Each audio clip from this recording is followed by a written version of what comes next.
Jacques Saint Germain, vampire of the French Quarters, you heard me? And the local legends say that he still roams around, the immortal vampire that once figured out how to never die.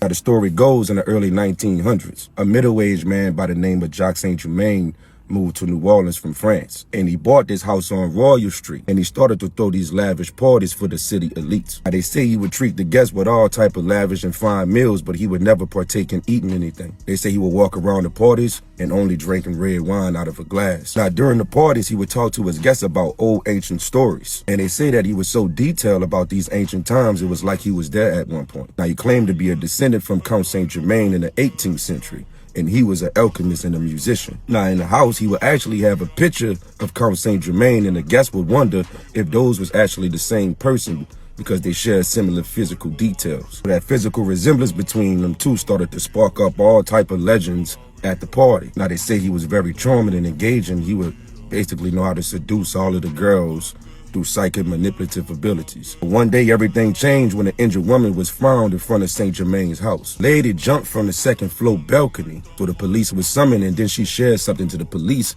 that was very shocking to everybody that was out there that was listening. Apparently, Saint Germain invited this woman inside the home, and when she got inside and just started to relax, she basically started looking over certain mantles that he had. So what she said was Saint Germain lunged at her and started to bite her on the neck. And as she was being attacked, basically somebody was knocking on the door. And throughout that moment, she was able to slip away and jump off the second floor. Now, after hearing the accusations, they spoke with Saint Germain, and he assured to them that he had made no such attack. Now, given it being a late hour, Saint Germain agreed that he would pull up to the police station the next day so he can give him his formal statement. Now, apparently the police didn't believe the girl.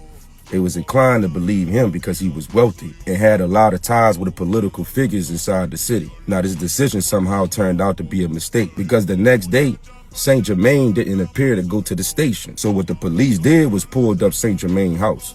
Now, when they got to his house and was knocking on the door, nobody came to the door. Now, the reports say when they broke down the door and they went inside the house, all the police that saw everything was shocked. What they noticed was all of Saint Germain belongings was gone. He left the previous night. Now, as the police looked around, they saw nothing but blood stains on the carpets. He had no food, no utensils, no type of dinnerware. But they did find a bunch of corked wine bottles. Now, when they opened the wine bottles, they noticed that the wine was filled with wine and blood. So no one never knew where he fled to, and the police said he was never to be found again. Now, today, local legends say his house is still haunted, and they sometimes see him roaming around over there. And most of the New Orleans vampires today look at him as a god. And they all say that he still roams the French Quarter till this day, you heard me?